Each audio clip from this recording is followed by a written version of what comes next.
आप सभी को यहाँ पे जो हमारे जितने स्टूडेंट हैं है ना, ये छोटे छोटे बच्चे या बड़े से बड़े बच्चे, उनका टीचर डे के पर बहुत सारी बधाई, और हमारे टीम की तरफ से या हमारे परिवार की तरफ से उनको भी बहुत सारी बधाई। आज हम सब 5 सितंबर को प्रत्येक साल है ना टीचर डे मनाते हैं, क्योंकि 5 सितंबर की शुरुआत कहीं ना कहीं राधा है ना सर्पल्ली कृष्ण के से हुआ है, ठीक है। और उन्हीं का देन है कि आज पूरा शिक्षक जगत और पूरे शिक्षा को इतना बढ़ावा मिल रहा है हमारे देश में।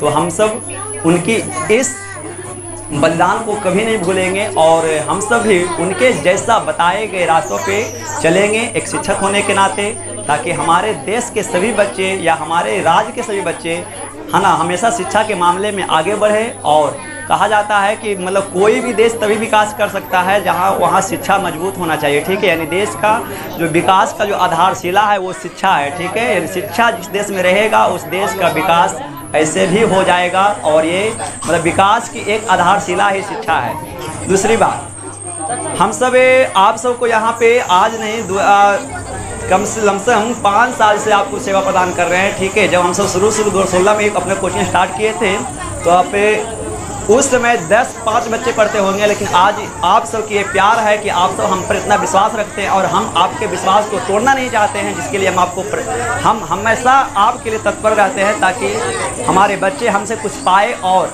कुछ आगे बढ़े, ताकि इस गांव का भी नाम होगा।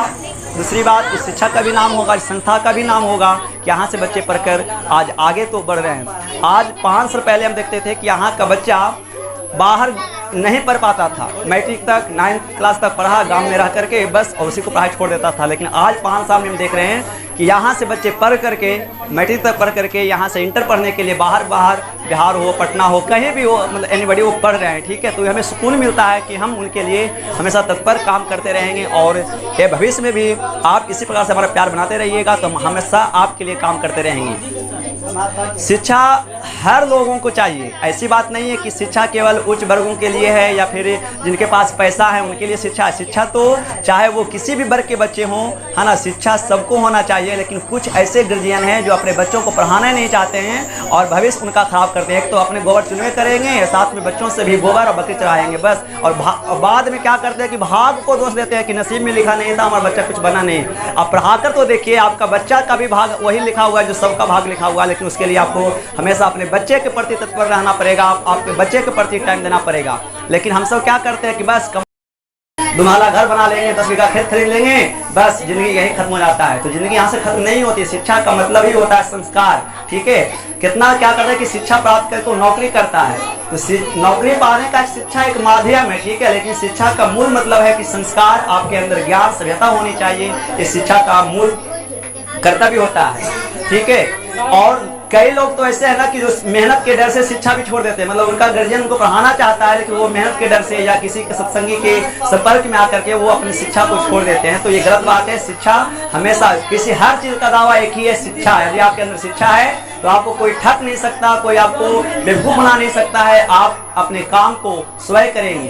शिक्षा के अभाव रहने से आपको हमेशा दिक्कत आती है और आती भी रहेगी, इसीलिए सभी दिक्कत को दूर करने के लिए हमेशा आपके अंदर शिक्षा होना चाहिए। एक बात याद रखेंगे कि शिक्षा वह श्रेणी का दूध है जो पिया है वो दहाड़ा है। शिक्षा जो जितना को पिएगा ना वो उतना दहाड़ सकता है, ठीक है। शिक्षा में इतना ताकत है कि ना तो कहीं आपको झुकने देगा और ना कहीं आपको गिरने देगा, ठीक है। शिक्षा में इतना ताकत होता है, इसलिए हम शिक्षा से जुड़े रहें और अपने बच्चियों को अपने, और हाँ, एक परिवार में क्या होता है कि मतलब लोगों से भेदभाव करते हैं, है ना, कि बेटा को पढ़ाना है, बेटी को नहीं पढ़ाना है, बेटे को अच्छे स्कूल में भेजना है, बेटी को घर में गोईठा और बर्तन करवाना है। तो ये कहीं ना कहीं वो, ठीक है, जो अनपढ़ माता पिता होते हैं वैसा ही वो भेदभाव करते हैं कि बेटी पढ़े कहाँ जाएगी, बेटा तो जा सकता है कहीं भी। तो हम वैसे परिवार से अनुरोध करना चाहते हैं कि वो भेदभाव ना करके बेटे बेटी को पढ़ाएं, ताकि जब समाज शिक्षित होगा तो ये देश शिक्षित होगा, और जब देश शिक्षित हो जाएगा तो पूरा देश विकास करेगा। और हमारा भारत विश्व गुरु बनने में कभी पीछे नहीं हट सकता, क्योंकि शिक्षा ही किसी देश की एक आधारशिला होती है। हमेशा आप सब विद्यार्थियों से एक अनुरोध करना चाहते हैं कि हमेशा दिन प्रतिदिन बेहतर बनने का प्रयास करें। नदी मिल जाए तो समुद्र बनने का प्रयास करें, है ना। शीशा शीशा पत्थर की चोट से टूट जाता है, ऐसा शीशा बने कि पत्थर भी टूट जाए। ठीक है, हमेशा क्या होता है कि यदि आप पढ़ लिख करके कुछ नहीं बनेंगे ना तो लोग आपको ताना मारेगा कि फलना का बेटी तो यहाँ पढ़ रहा था, यहाँ बना था, कुछ बना नहीं। ठीक है, तो आप ऐसा बनकर दिखाइए, जो लोग ताना मारते हैं ना वो पत्थर के समान होते हैं, उसको आप एक ऐसा शीशा बनिए कि वो पत्थर भी टूट जाए। ठीक है, तो देखा इसकी क्या करेंगे कि वो अपने बाल बच्चों को पढ़ाएंगे। तो ये सब आप शिक्षा के क्षेत्र में आगे बढ़िए और हमारा हमेशा आप सभी का सहयोग करता रहेगा और हम करते भी रहेंगे। ये हमारी संस्था से और हमारी टीम से अनुरोध है कि आप इसी प्रकार से अपना सहयोग बनाते रहें। ठीक है, तो हम अपने वाणी को विराम देते हैं और इसके बाद है ना जो भी आप सबको आएंगे। ठीक है, आप सबसे पहले तो टीचर की कोई जटिलता नहीं होती। टीचर को कभी समझना नहीं चाहिए कि कौन दलित समाज का बच्चा है, कौन फॉरवर्ड जाति का बच्चा है। टीचर के लिए हर बच्चा एक समान होता है, चाहे वो छोटा हो चाहे बड़ा हो, है ना। शिक्षा का काम ही होता है, सबसे बड़ा काम है शिक्षा देना। आजकल शिक्षा इतना आसान होता है ना तो हर लोग आज शिक्षा देते हैं, लेकिन नहीं, शिक्षक एक ऐसे होते हैं जो अपना भविष्य खराब करके बच्चों को भविष्य बनाने में लगे रहते हैं, उनके प्रयास में लगे रहते हैं कि हमारा बच्चा यदि हमारे गांव से पढ़कर आगे जाएगा, जब वो कुछ बन जाएगा तो बच्चा हमारा नाम ले सकता है, ताकि उस हमारे गांव और उससे पंचायत और उस पूरे राष्ट्र की पहचान हो सके, कि है ना। तो इसीलिए सब शिक्षा को अपनाए रखना है, शिक्षा को कभी नहीं छोड़ना है। ठीक है, यदि आपके अंदर शिक्षा है तो बहुत बड़ी ताकत है आपके अंदर। एक विश्वास रखिएगा, आपको पता नहीं होगा कि जब एक घोड़ा रेस में भाग लेता है ना तो घोड़ा भी सोचता है कि आखिर हमारा मालिक हमको इतना कष्ट क्यों देता है, लेकिन सच बात तो यह है कि उस घोड़े का मालिक उस घोड़े को जिताना चाहता है कि ताकि हमारा घोड़ा भी इस रेस में जीत जाए। तो अब समझिए कि यदि मालिक आपको जितना कष्ट दे रहा है तो समझिएगा कि मालिक वो आपको अलग कुछ बनाना चाहता है और आपको कुछ अलग वो देना चाहता है। इसीलिए उस कष्ट को भी सहना है और हमेशा अपने कर्तव्य को बनाए रखना है।